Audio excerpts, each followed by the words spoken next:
Let me know when you can see it. It's preparing right now.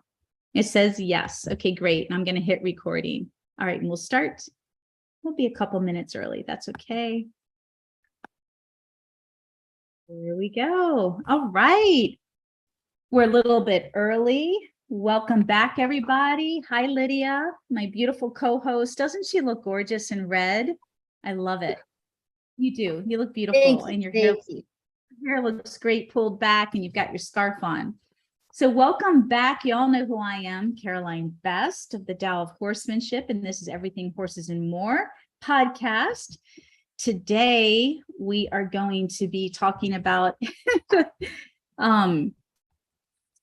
do the Tao now, the art of being one with horses. And this phrase, do the Tao now, is something that we're going to continue to use as a slogan this year and hopefully forever.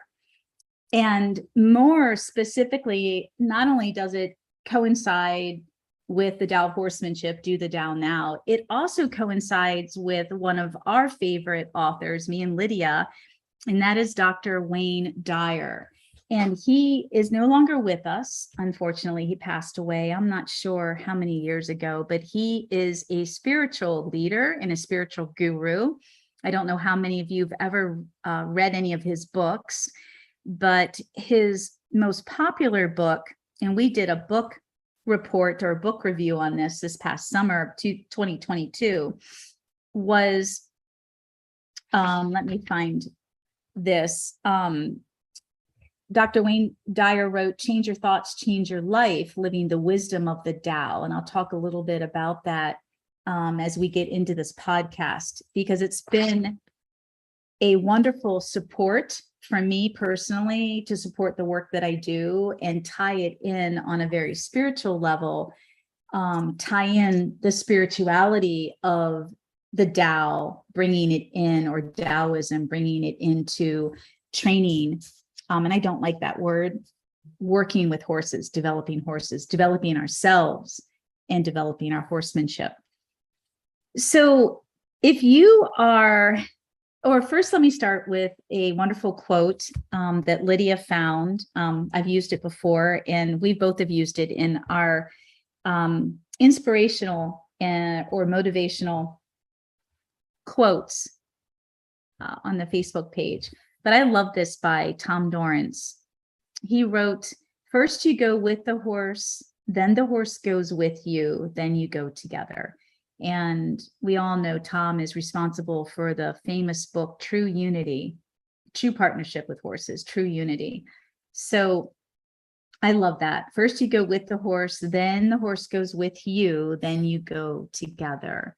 And that's really important to everything that I believe in and that I teach in horsemanship. And then we're going to dive into it. We're going to dive in pretty deep today. First, you go with the horse, though. So if you're ready to change your relationship and your riding this year with your horse, of course, and in a way that creates the deepest connection, best relationship, deepest trust, and safety, this podcast is for you. So what I'm about to share with you guys today will clearly define the ingredients, give you an outline of my way of being, my beingness in my work within and with horses, as well as how I do and how I work with horses. So there is a beingness. This is the glue that I talk about in my teachings that binds everything. And again, it goes with do the Tao now. It goes with first you go with the horse. It has to, it deals with us. Everything begins with you, begins with us. It doesn't begin with the horse. It begins with us. So if you're ready to dive in and make the changes you need and want in your horsemanship, the roadmap and the training in both, you'll find the roadmap and the training, my teachings, and in-person work with me, whether it's the intuitive workshop for women and horses that's coming up in February, in-person private work with me, and of course in the spirituality course and the mastery membership program, which has the spirituality course. So Like I said, today we're going to be giving you guys, I'm going to be giving you an outline for the first time. And I call it the ingredients, the essence of my way of being and teaching my way of being and working with horses. Today's going to be the first time. And I thank Lydia so much for this, because this is something that she and I have been talking about for well over a year, maybe 2 years. But then when I created the ambassador group, a select group of students, including Lydia, to help support the work, you know, in the podcast, support the work in the Facebook posts and so on. This has been something that Lydia and I have really been going back and forth about. And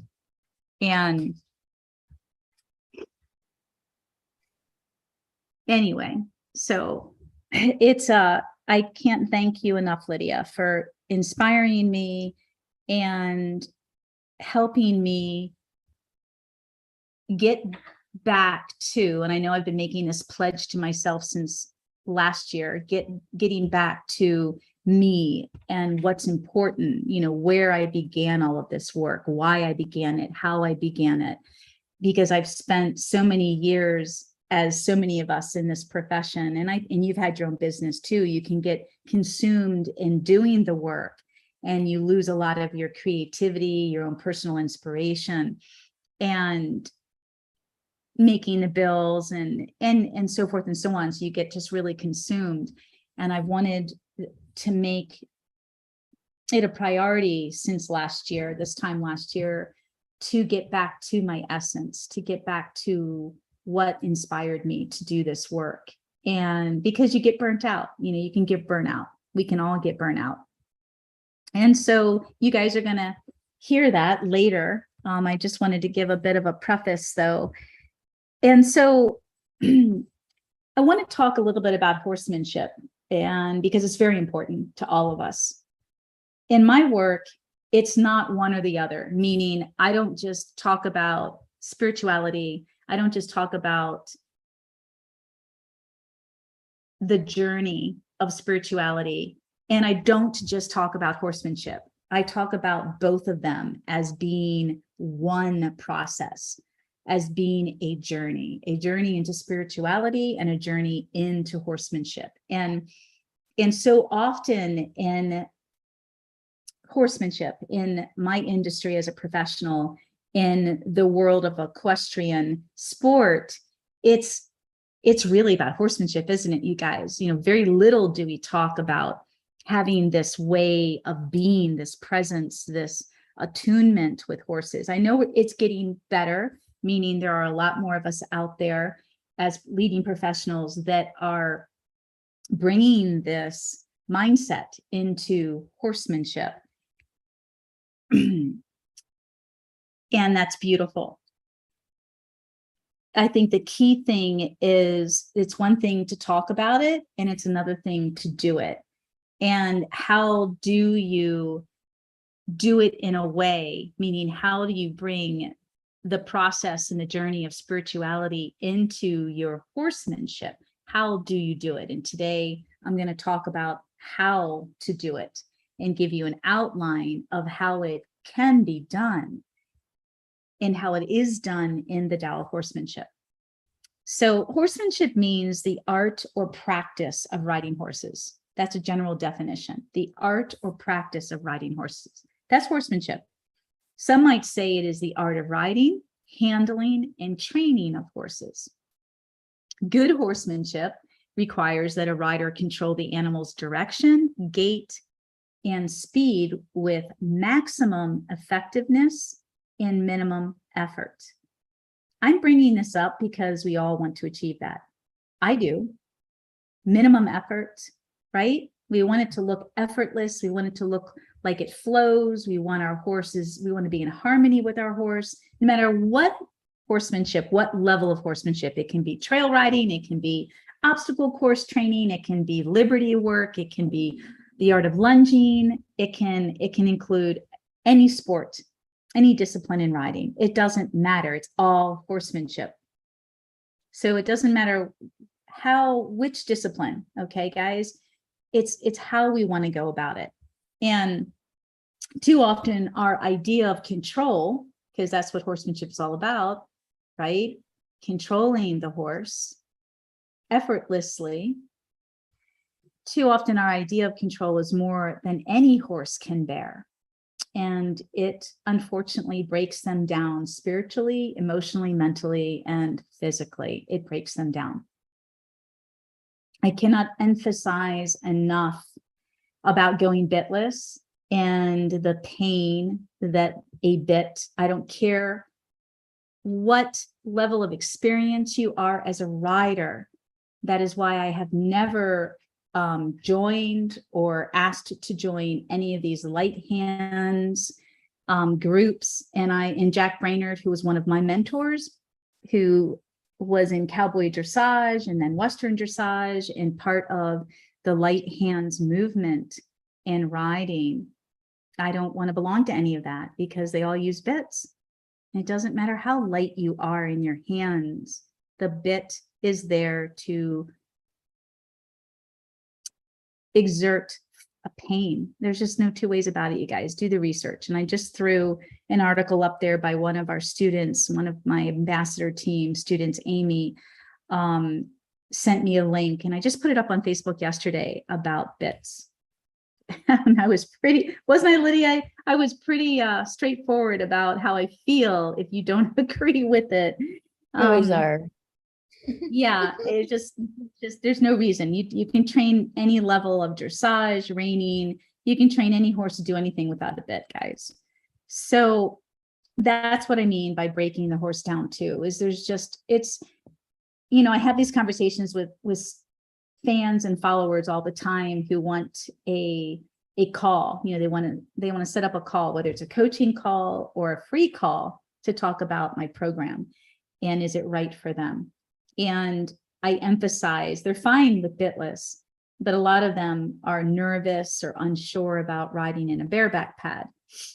And I can't emphasize enough how slow we go and that you have to get permission, and everything is very slow and thoughtful and methodical and progressive, meaning it goes in stages and steps so that you feel confident, your horse feels confident, and you're growing and evolving together without a saddle.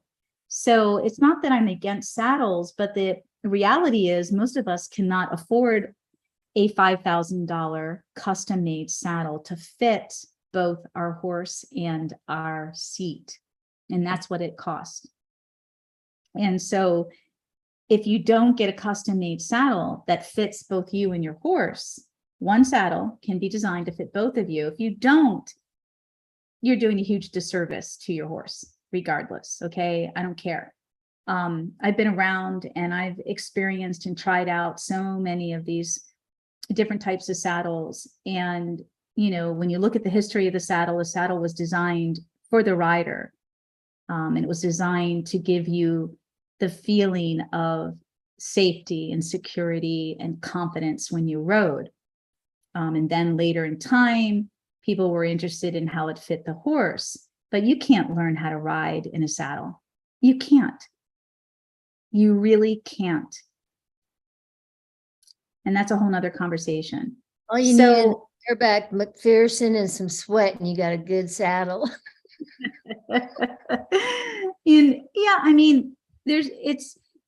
I'm bringing all of yes, thank you, Lydia. I'm bringing all of this up because we need to really think about these things and shift our paradigm and our mindset about what's in the best interest of the horse, not us, the horse.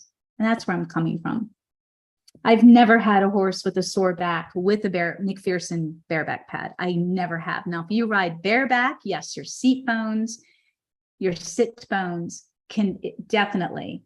And if your horse isn't muscled on their top line, then you're going to be sitting, depending on your pelvis and how you're built and how much muscle, fat, how lean you are, all those things have to be taken into consideration. But your sit bones can be sitting on their tendons, because you have the spine, then you have tendons, and then you have muscle.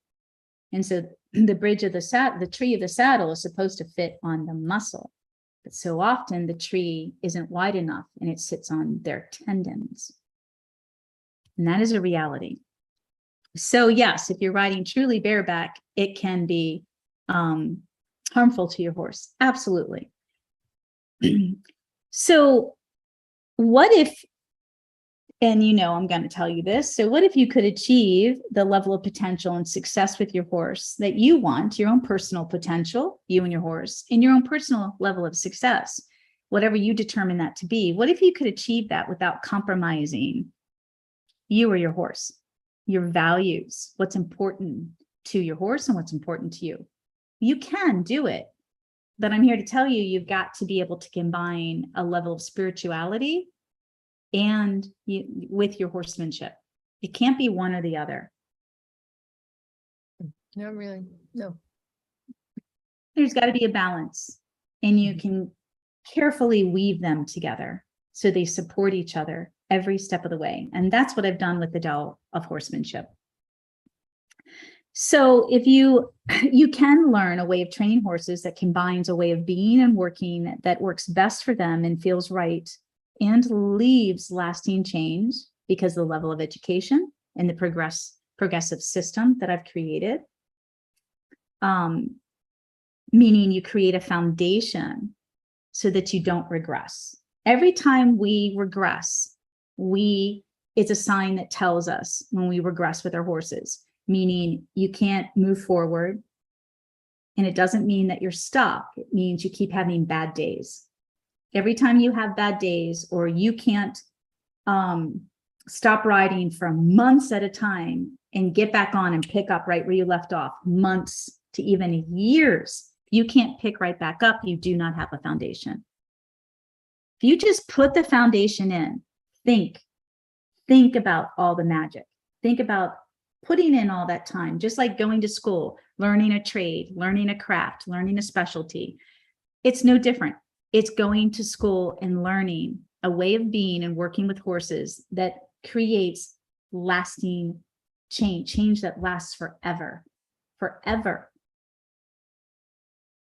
So in this podcast, I'm going to explain and share with you how you can do this and how the Tao of Horsemanship can teach you how to be and work with horses in a way that feels amazing for both of you, so that your horses want to be with you. I've been posting recently, uploading new video to my YouTube channel, and sometimes I share it with Facebook because I can't stream live easily with my phone because of my internet service. So I've been attaching my GoPro, and I have a couple of more videos that I have not uploaded because I haven't had the time. But you guys are seeing me getting back into working with my horses on a consistent, not daily, but on a consistent, in a consistent manner. And I have not, I say this all the time, I've not worked with my horses or schooled my horses in years.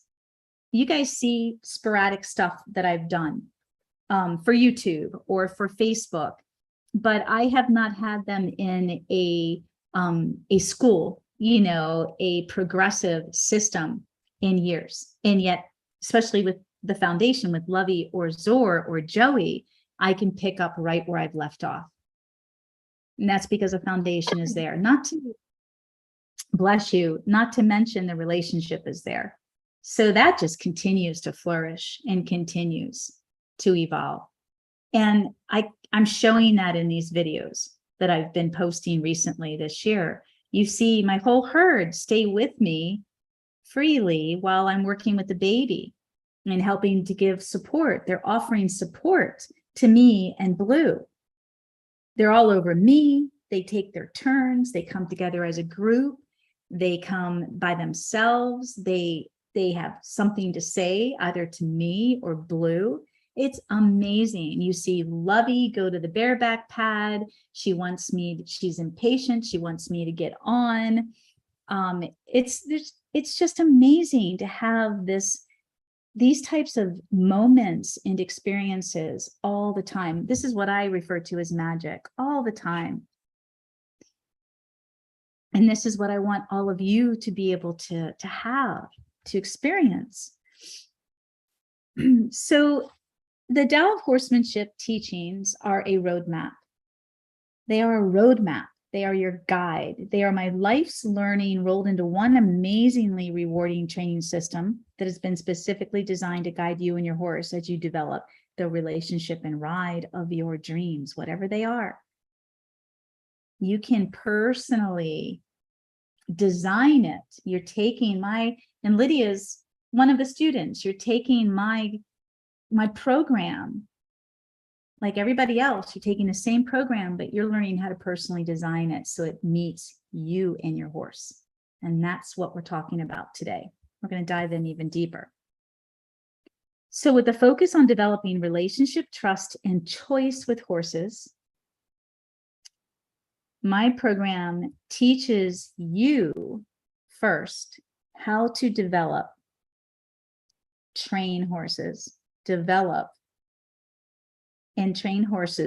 a heart, mind, and body-centered training system. That's the Tao of Horsemanship. It combines all of this. It's not just about horsemanship. It's not just about technique. It's not just about mechanics. There's plenty of that, especially when we get into the art of lunging and the art of riding in my program. But if you don't have the approach and the mindset, it means nothing to the horse. Then you're just mechanics. You're just mechanical and robotic, which we see all too often in so much of our horsemanship. I pioneered this, incorporated the Tao of Horsemanship in 2008. And that's when I developed the first draft of my apprenticeship program, which is my mastery program.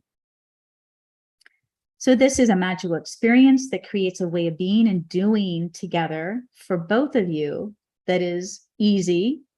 Doesn't mean conflict doesn't happen. Conflict within you, conflict within the horse. The horse is challenged. They bring challenges. This is a given.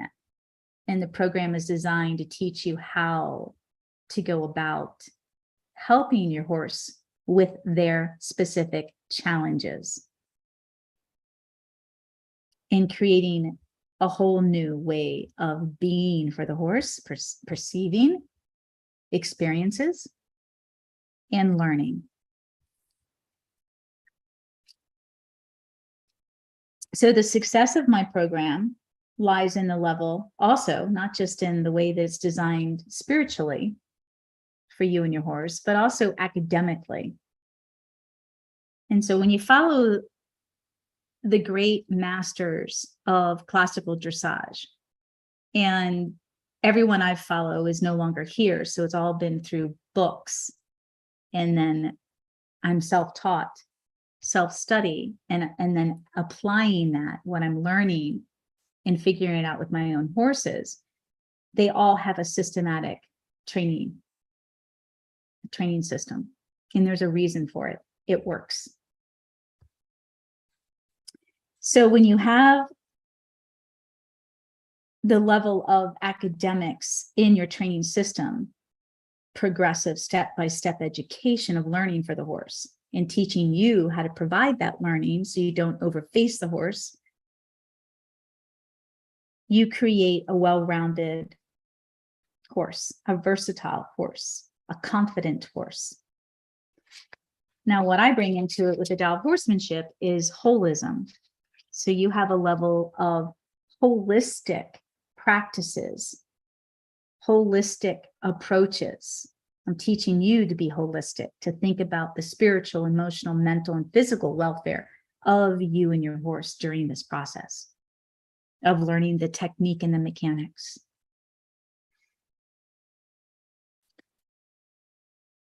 So do the Tao now. How do we become one with horses? It starts with us. The training starts with us. It doesn't start with your horse.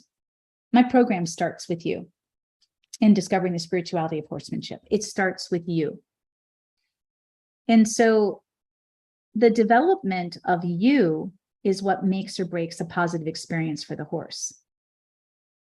Your mindset, your attitude, your perception, what you bring, your energy, your intention is energy, your thoughts, your feelings, what you bring into the space that you share with your horse can make or break any situation. I think we can all agree on that. And I say what you bring into the space because it could be grooming, feeding. It doesn't have to be handling per se that is handling, but it doesn't have to be training. It's the space that you're sharing. So an example would be and we're going to see this in a couple of weeks when I do my symposium and I'm working with new horses for the first time. An example is taking someone like me with my level of experience and expertise, and I go and meet a horse for the first time. I'm going to be able to make significant changes, whereas you might not be able to. And it's not about technique or skill. It's not because I have more technique and skill than you. It's because it starts with what I bring into that space, what my body as a container of emotions and feelings and thoughts and intention, what I bring into that space is going to make or break that situation. So often we get caught up in these quick fixes. We have a problem, we talk to somebody, we see a YouTube video, we do our research, and we think we can just latch on to 3 different trainers explaining the same problem and offering different techniques for the same problem. And we think, oh, through technique, if I just get my horse to do this, it's going to change everything. Oh, hell no. How many times does that backfire? If not, make it worse. And it gets worse because we get confused, we get frustrated, we feel less confident in our ability to understand what's going on or change what's going on. Just in that level of frustration and confusion that we have within ourselves, it creates a shit show. If you don't have a confident horse, that horse is gonna feel that and own it, just like us. So what's the difference of a confident person and an unconfident person? Let's take me. I'm pretty confident. I have my insecurities, believe me. I have my self-doubt like everyone else, but I'm pretty confident overall. Put me in a situation where, and I'm going to just put me in a situation where I'm experienced. So put me in a situation with a large group of people I don't know. And I'm comfortable in that. That's a given. But let's change that dynamic and say that now I'm in a large group of people that I'm comfortable in large groups, but the energy is negative. Whether that large group doesn't share the same values or mindset as me, whatever the negativity is. The difference is because I'm confident, I am aware. I'm aware of my strengths and weaknesses. I'm aware of boundaries. I'm aware of a lot of things that are important to keeping my well-being in a situation like that. And a confident person is and should remove themselves from that situation. Common sense is, I don't like what I feel. I don't like what I see. This isn't healthy. I'm not going to change it. I'm going to change me and leave that situation. An unconfident person, the opposite. And let's say that they are comfortable. An unconfident person, however, is comfortable in a large group of people, but isn't comfortable with their own decisions or interpretations or boundaries. And they feel negativity in that room and they take it on and they own it and they make it personal and it becomes a trigger. And then they either react or respond negatively to that environment. I mean, this stuff's pretty deep. If you're not confident, you're going to be affected by everything. It doesn't mean you don't feel anything. It means you own it. You take it on. If you're not confident with your horse, within yourself, when you're with your horse, then everything your horse does, you're going to take personal and make judgments that aren't clear and aren't accurate because you're triggered. Developing you needs to happen for you to make correct assessments and judgments in that situation, to assess that situation correctly, and not give that negativity back to the horse, who truly could be having a negative moment. Our horses are sentient beings. They have challenges. They are challenged because we've created them, unfortunately. And then we add to it because we make it worse by being triggered by them. Does that make sense? Am I getting too complicated, Lydia? No, it makes sense as a student because I have a couple examples this week of what that means. But for somebody who's maybe not studying the mastery membership and how deep we can go, but I do think it's conceivable for most people, because most people run into the end of themselves with their horse at one point or another. And the horse the horse becomes the teacher, and you're not going to take on your 2,000-pound animal or whatever. Even a small horse can kick the shit out of us. So yeah. I mean, I've been there, you guys. I'm not saying I don't go there. It's just different. But, my Trinity, and I talk about honoring how grateful I am and how much I honor my first 3 horses when I got back into horses, Legend, Smokey, and Sundance. They taught me so much about this, and I talk often about, I wasn't this self-aware that I am. I wasn't as self-aware as I am today. I thought I was self-aware back then, but I wasn't. And it took Legend's strong sense of himself and will to break me. He broke me down, and I allowed it. I gave him the trust and the responsibility to break a lot of my old habits and mindsets, and to help me become who I am today. And I know what it's like to get stuck like that in yourself and go to all of these trainers. And I did it, and I spent the money, and that's why I created what I created, because I'm like, holy crap, this is a mind FUCK here. I got caught up in all the smoke and mirrors and the marketing, and it sounded great and it looked great. And when I got there, I was like, where is it? What you're teaching me isn't anything like what you promised. And either you're withholding or you don't know. And so, I'm here to alleviate that, to help everybody realize that if we just do the work on ourselves, what we bring to our horsemanship will change like you can't even imagine. The level of connection and ability to have a conversation with your horse is just mind-blowing. I just hope you guys can see some of that in the videos I've uploaded recently to YouTube.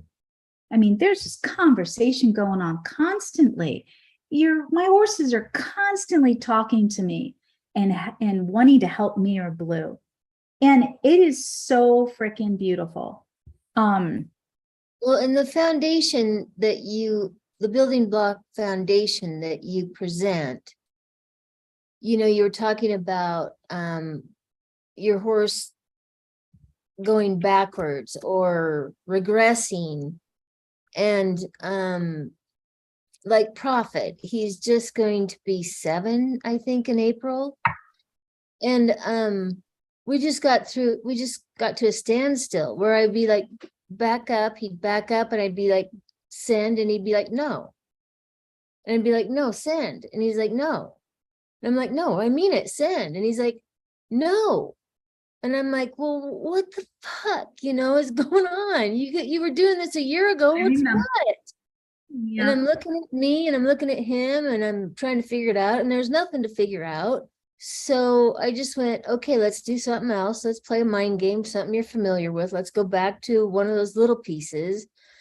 And he was willing to do that. But what I realized from watching the other horses, you were talking about the whole herd and how they help. was that all of the sudden he did not want to be sent or driven because he's learned how to follow. He told me, no, Mom, I follow right now. Cochise has taught me to follow. And he is not driving me as much. And I had to watch that between the two of them to kind of realize something different is happening to this baby. He's not biting as much. He's being obedient. He's getting disciplined, and he wants to be at the Respectful. He's being Yeah. respectful. and he always wants to be at the rear right now. And so I'm like, why fight that? Let's do things that make him feel good about that. So we went to the round pen yesterday, and it completely changed, or day before yesterday, completely changed in there, because I said, you don't have to go. I'm gonna let you follow. And then I brought Cochise in, and it was true. He was like, as soon as we all went up behind me and follow. And I was like, okay, there's my answer. Yeah. And I wouldn't have gotten there unless I would have known how he looked at each foundational building block, right? Yeah, and it's stepping outside of what you expect to happen and what you want to happen and what we think should happen, and going, but what's happening to the horse right now? And so often we overlook maturity levels in young horses. We aren't taught that, like young children and even puppies, but they mature a lot faster than a horse. We forget that 7 is still really immature, and they're still cognitively, mentally, emotionally, and God knows physically developing. And so what often happens with young horses is, they'll get stagnant, they'll get kind of stuck in their learning. And that is great awareness on your part, that you stopped and go, wait, it doesn't mean we can't come back to this sometime later, but right now it's not working. And there's other things that we can do, but we so often grab that and go, no, you've got to do it. If you don't do it, then whatever, something's wrong, or I'm not going to get to where I want to be with you. For and young I knew horses, if I pushed one more second, he would rear. I knew that too. Yeah, good point. And that's usually a frustration, definitely. So, and we just really need to be mindful of this with young horses. I'm not saying a 10-year-plus-year-old horse that you are retraining, that's going to happen. And if it does, it'll be most likely for a different reason. Most likely for learning, it's a trigger for that horse. But with these young horses, it's just where they're at in their learning. Exactly. It's beautiful. That was beautifully put. So yeah. Thank you, Lydia. Thank you for that. Thank you for all the insights and videos to help me learn what it looks like. Yeah. Well, it's definitely outside the box. So, that's where we begin with ourselves. And, the reason technique won't work, or it doesn't work, or it only works for so long, technique, is because it needs to come after you personally, like Lydia was just saying, understand and develop the right approach. What's the best approach? And if you don't know, just stop what you're doing with your horse. I always say, hit the pause button, and you can always hit the reset button at another time. It's like taking a break from retraining the 5-year-old Frisian Mateo, and you can find 5 months of the retraining of him, where I video every week, 5 months of that in my video library. I'm still releasing them slowly. But, I stopped after 5 months, and I told his owner, we're done. He's great to go out on a trail ride. He's got the perfect level of confidence and courage, but training, he needs to be a young horse. He was started way too early, too fast. He never got to be a young horse, and he just is not going to learn right now at this age any more than he already has. I can't undo anything. And so, yeah, it's a real shame about that. And there's a lot of young horses in that, him specifically, because he was, being trained fast and quickly to sell at a high dollar. But this is how I feel about expensive horses. If they're not stallions, or you're not going to breed them or show them, why do you pay all that money? There's so many horses that need to be rescued, and I don't agree with showing it all. So, the owner of Mateo wasn't going to show Mateo. And when she was here with me, it was on the premise that she wanted everything I was teaching, and she wanted to experience this with this young horse, and this young horse was going to, take the time he needed. But that changed, unfortunately. So, for me, technique, obviously we need technique when we're training and learning new skills with our horses, and our horses need that too, but you've got to have the right approach. So leadership is key here. Leadership is really important. And often when I speak with fans and followers, and again, we do these 30-minute or so free calls to explore the Mastery membership, and is it a good fit for them, or is it what they really need? And yes, it is what everyone needs as far as I'm concerned. Leadership is the meaning of leadership, I find, has a totally different meaning for a lot of people. I'm still stunned, for the lack of a better word, that so many people think leadership means to make your horse do something. And it's the language that we use. So I want to be a good leader for my horse is what I hear. And when I ask them what they mean by that, what does that mean to you? Most people, 95% of them, use this type of language. Well, I want to be able to make my horse do things and they trust me. I want to be able to make them. Or I want my horse to do what I want them to do. Period. And I'm here to tell you that leadership is to be earned. You have to earn leadership. You don't make it happen by making things happen, by showing people how to make things happen. That's not leadership.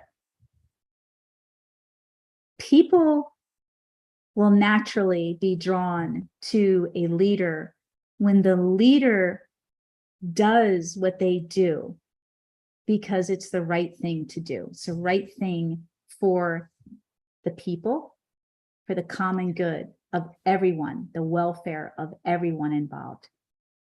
It's not what they think is, so to speak, as much as it is what they think is right for everyone, not just what they think is right. Does that make sense?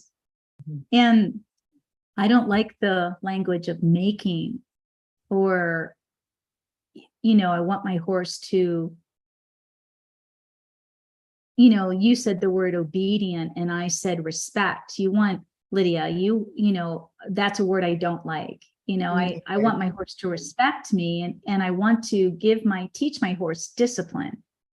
And discipline is structure, and discipline is good habits. Like, this is the way we act within reason. I want them to obviously express themselves, and never always express themselves, but know that kicking me is, they can't kick me or they'll kill me, right? I'm not a horse.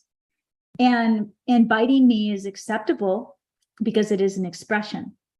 And if I get bit and hurt, then I deserved it. Sorry. And I better do something to change that dynamic. Damn straight. This is the language of horses. You get bit as a good wake-up call, just like I'm going to bite a horse when they know better and give them a good wake-up call.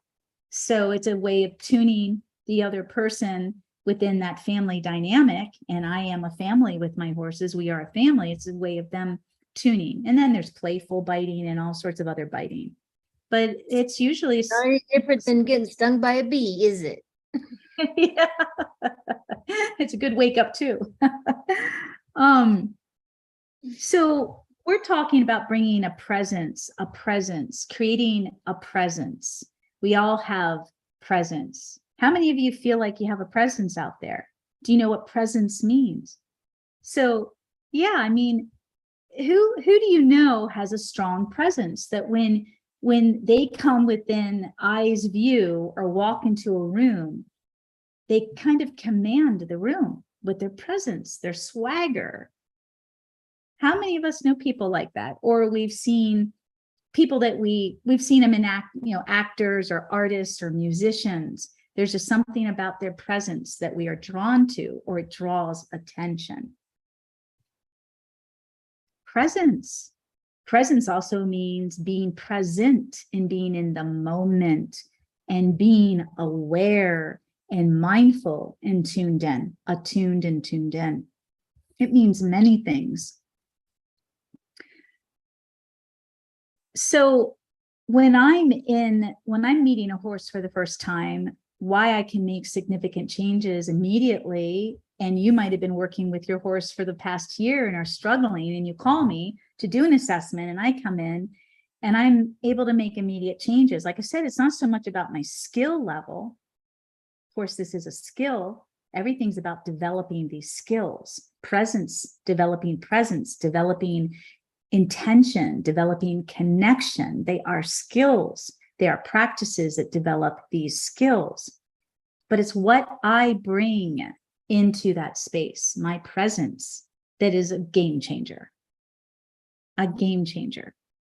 I've seen, not very often, but I've seen students who have a presence, and they know, they don't have a lot of horsemanship experience. They have a love of horses, and they get horses for the first time, and they bring a beautiful presence that just makes everything they do with that horse easier.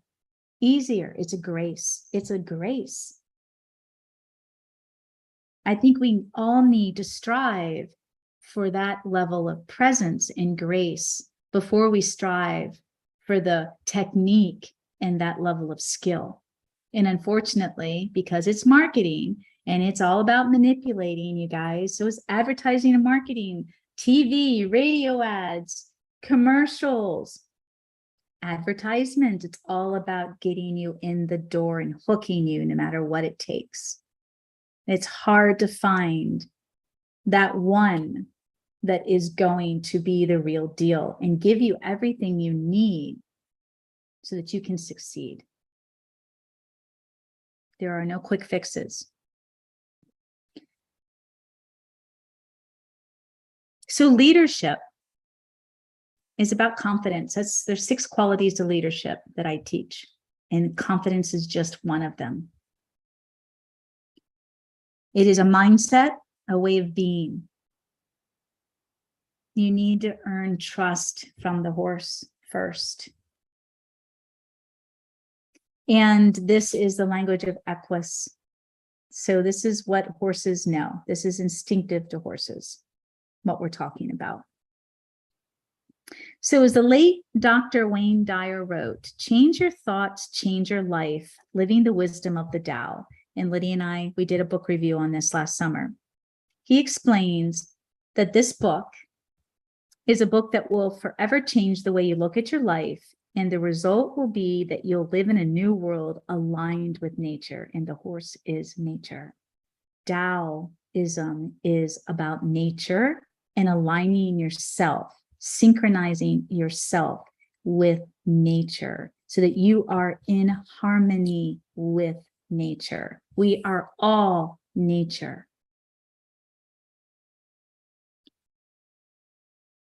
He said writing this book changed him forever. He said, I now live in accord with the natural world and feel the greatest sense of peace I've ever experienced. I'm so proud to present this interpretation of the Tao teaching. That is the book, the great book. That is basically the Bible in Taoism, the Tao teaching, and offer the same opportunity for change that has brought me.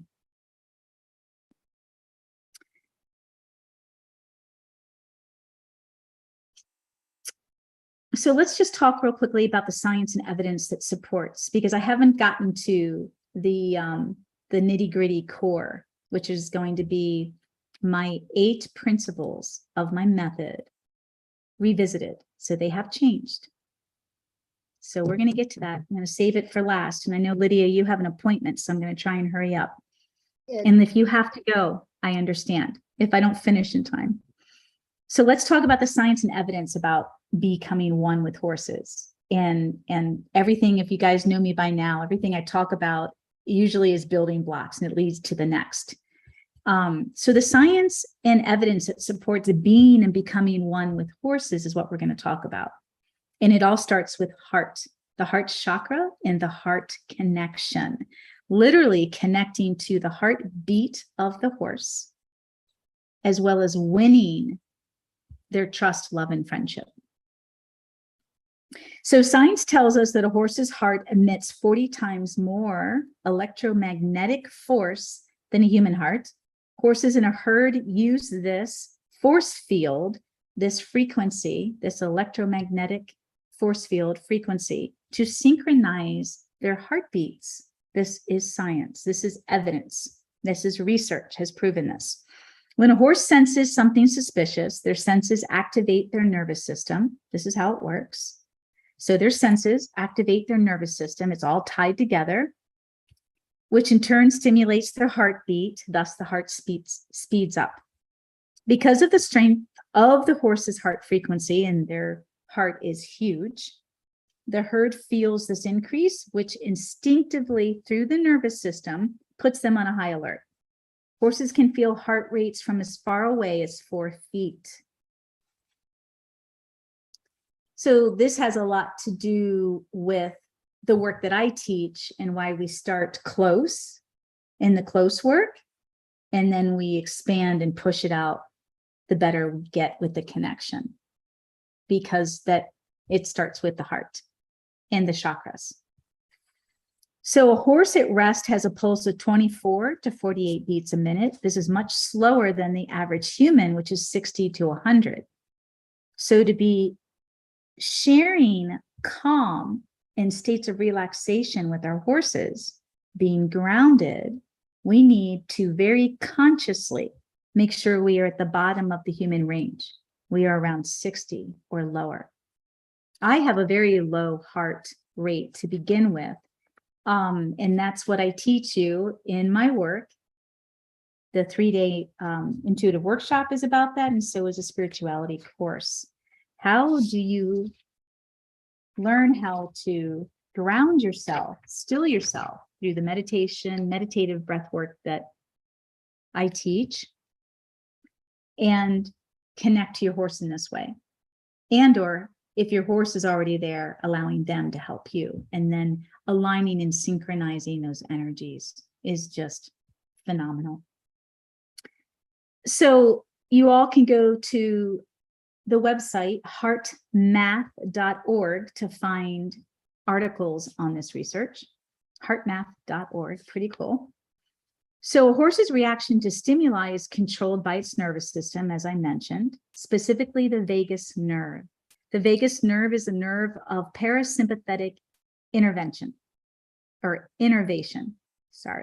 parasympathetic nervous system inhibits the body from overworking, inhibits the horse's body from overworking, and restores the body to calm in a composed state. This is the parasympathetic nervous system, and the horse has 2 nervous systems.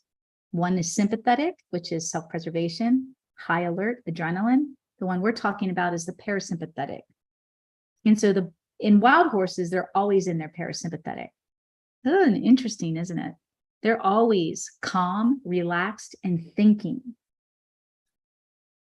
So it can be described as the rest and digest system, the parasympathetic. This is the opposite to the fight or flight response activated by the sympathetic nervous system. So most of our domesticated horses are either in their sympathetic all the time, or they're easily triggered in it, which is not normal. And it really messes up their nervous system and their brain chemistry. And just like PTSD, it can really do a lot of damage. My work is all about undoing that. So a simple example, re-regulating and rewiring the nervous system. So a simple example is when we breathe out slowly, so our out breath is longer than our in breath, exhaling, we activate the vagus nerve just by doing that. And therefore, parasympathetic innervation and calm returns. This process is how we align and synchronize ourselves with our horses. This is where it begins. I call it grounding for many reasons. By breathing out this way when riding, we activate our diaphragm and our seat connection naturally. Our seat is where our first chakra resides, and our first chakra is responsible for feeling secure, safe, and stable. So when you ride, your first chakra is at the bottom of your spine, your seat, and it connects obviously to the horse's spine, their chakra system. And our first chakra, when we ride, connects to the horse's third chakra. Their chakra system is aligned just like ours. And their third chakra is their fire chakra. Interesting. Therefore, we can easily transmit an energy frequency without even realizing it, a good one or a negative one.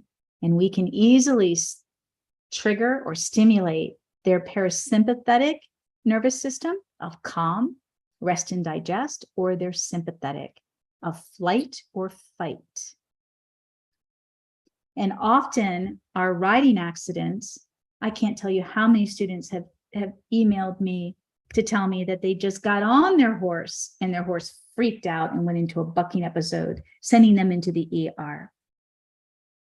So that's the horse was already triggered to begin with, and you're just adding to that. And the fact that you probably saw the horse, perceived it, felt the horse already in that level of stress and tension. And it's always the trainer, the instructor that tells you to get on and ride it out, but you're just adding to that stress and tension because you already see it and feel it.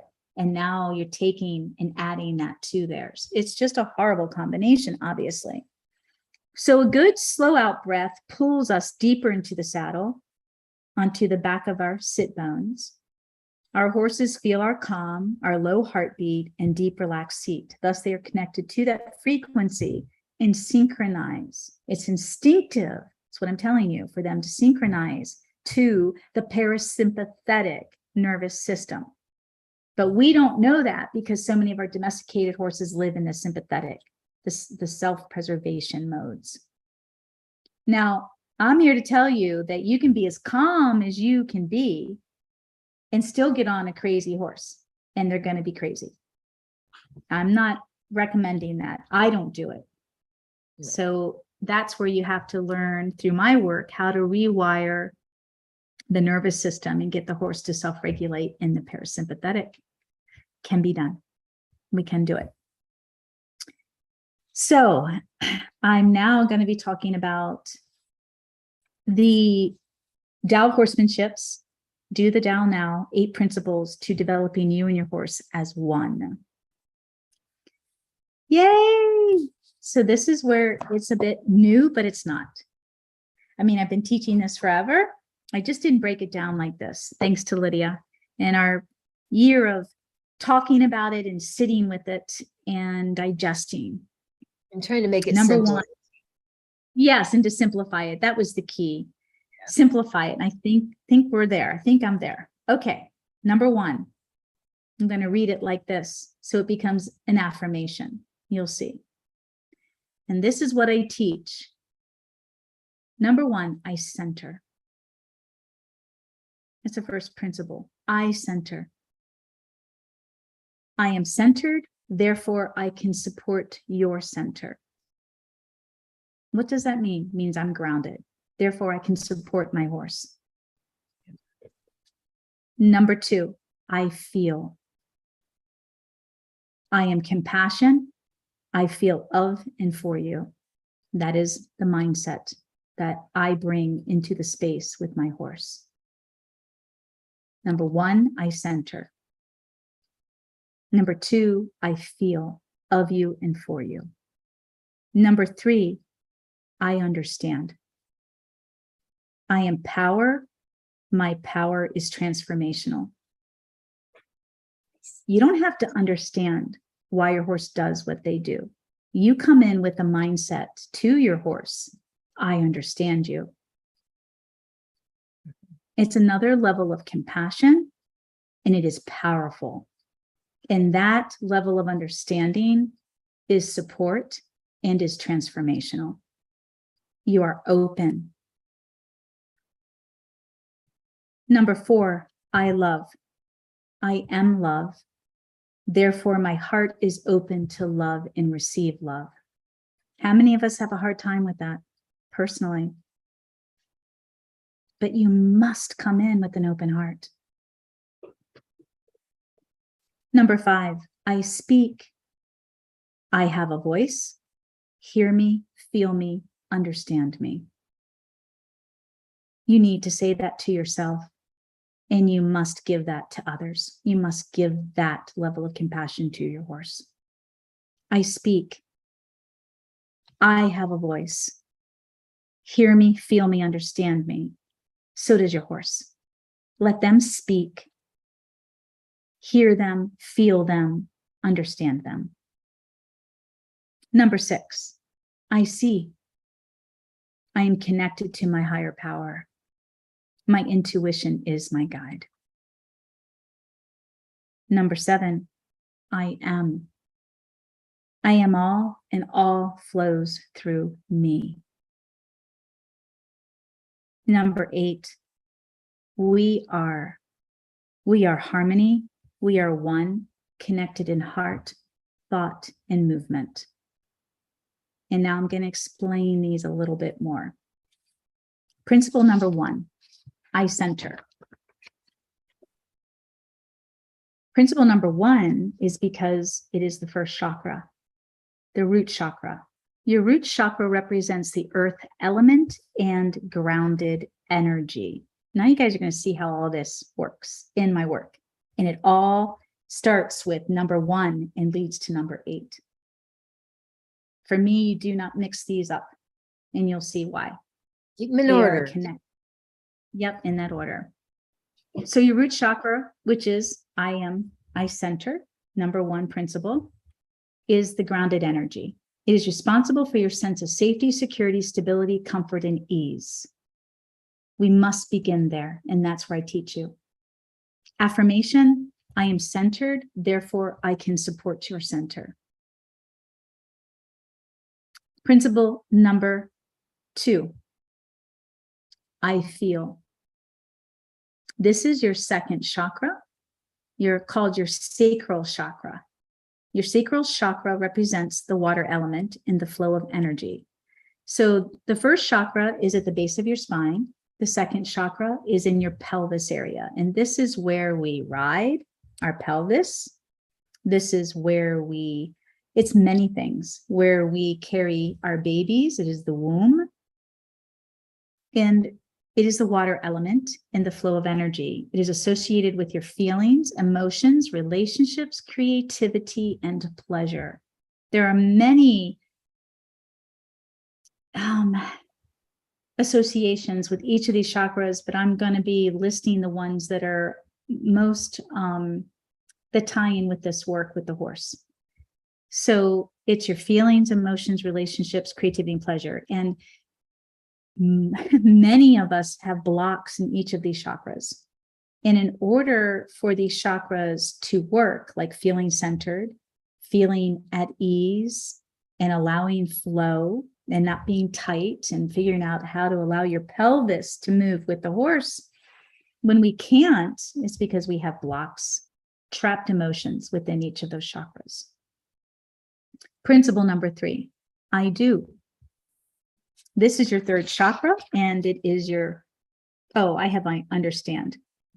I do. So sorry. It is I do. Third is I do. That's where we have power. My power is transformational. I apologize. So the third one is I do, and that's your third chakra, your solar plexus. Your solar plexus is also your fire chakra.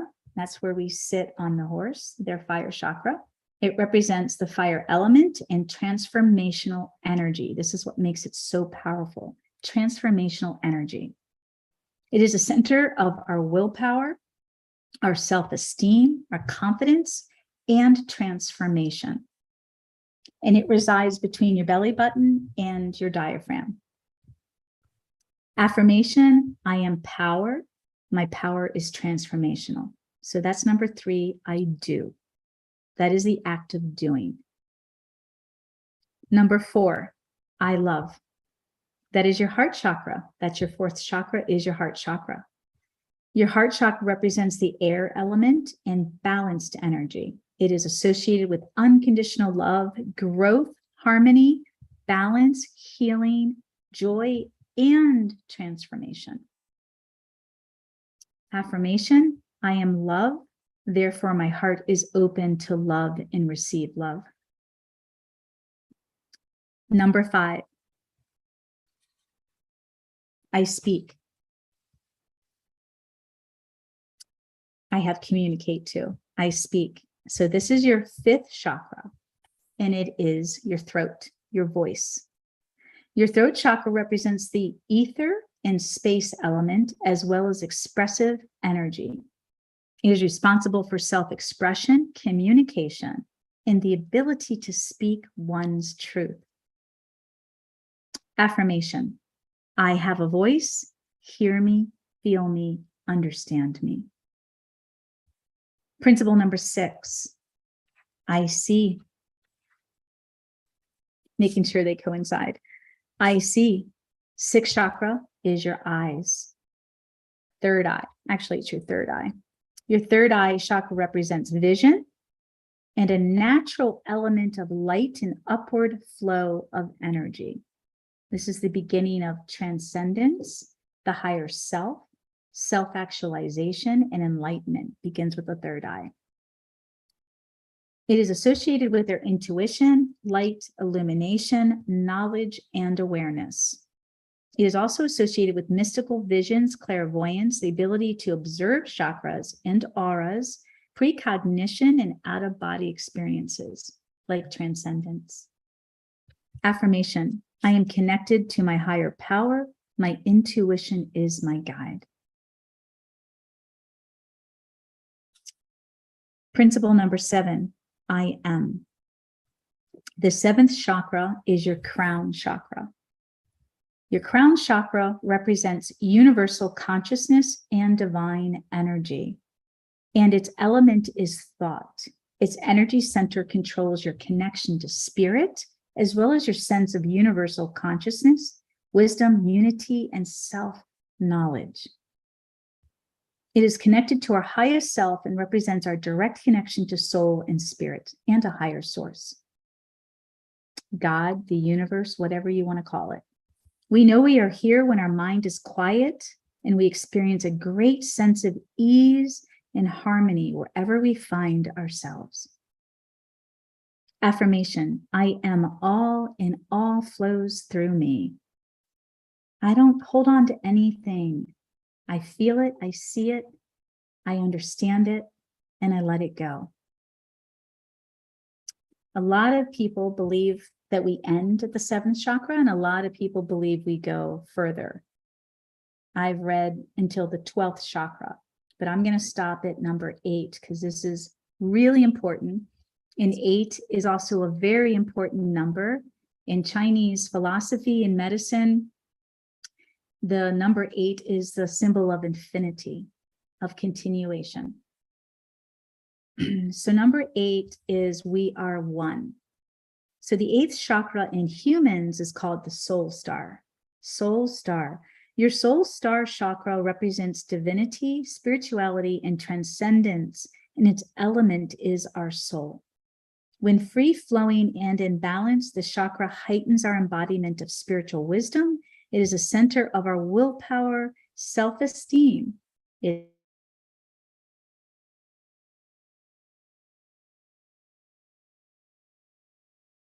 Uh-oh.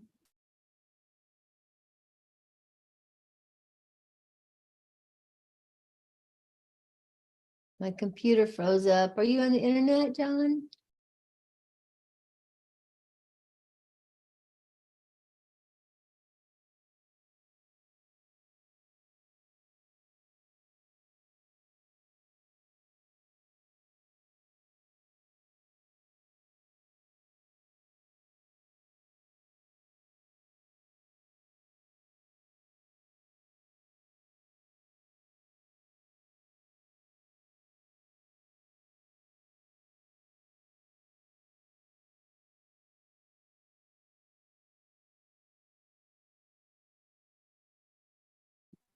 I don't know if we've lost Caroline or me. I'm gonna wait a minute.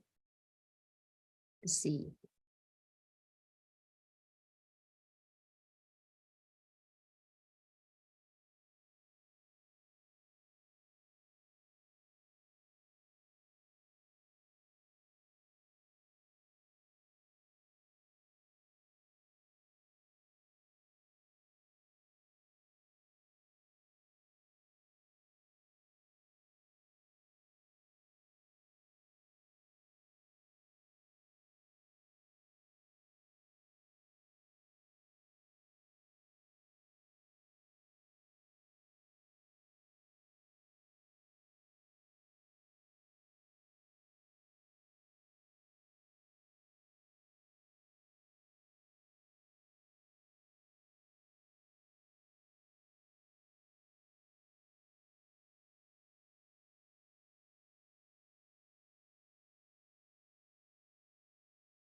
I'm There you back. are. Yeah, I wasn't sure if Well, it was you or me or. it was me, and for some reason, my internet decided to disconnect. I'm sure I short-circuited it as usual. Where's Becky? Here you go. And I don't know if you guys can notice my face getting red as I was coming up the chakras and talking about them. I mean, I was getting dizzy, and it's all good. So I most likely had something to do with that. So let's just end it with the 8th chakra of the equine, which is the brachial. And it is ascribed to the relationship the horse has with mankind, healing, and awareness. It provides the balance for human-animal connection. And Mom, you can't do that, Ma. Here we are with my mother now. I don't know if you guys can hear all that. Not very I'll be much. right back. Yeah.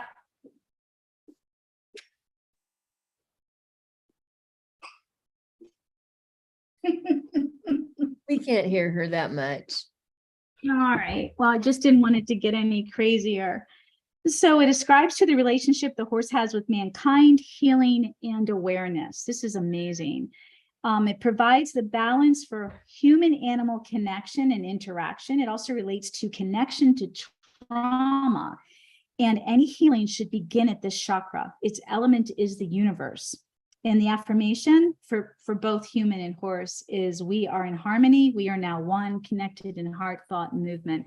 So yeah, my work teaches you all about this, you guys, and how to take this way of being, presence, attunement into your training. It is just mind-blowing. So that's it. Thank you. Always something going on around here, isn't there? Yeah. I just said, sorry, Yeah. folks, it happens. Yeah, Lydia, it looks like we've got a couple of questions. And you guys just email me privately at caroline@dowofhorsemanship.com so I can address your questions. We do take questions, but I think I'm running late and Lydia has to go. So I'm just trying to go through here. There was just a Ava L. leadership question with a young horse, 11-month-old. Yep. And I think I've received an email from Heba. Yes, horses need, like children, they need a mentor, they need a parent, they need leadership, they need guidance. It's your mindset about it, though, meaning it's not a dictatorship. I don't believe in that. So it's just like a mama horse who will constantly guide and correct and reinforce her baby. And if she does it correctly, she doesn't ruin that baby's confidence or self-esteem. And you got to be careful because Blue came to me with no self-esteem, no confidence. His mother was a wreck and he didn't have any guidance. So yes, young horses are just like children. They need that. And it changes. It changes as they develop. That raising young horses is complicated, you guys. That's why so many of them get messed up. And look up Caroline's podcast on raising young horses. There's a couple of them. Thank you, Lydia. I do have a couple of them. Thank you. Okay, that's it. Thank you, everyone. We'll see you in February for our next podcast. And that's it. Love to everyone. Bye, Lydia. Thank you. Thank Mwah. you. And bye, guys.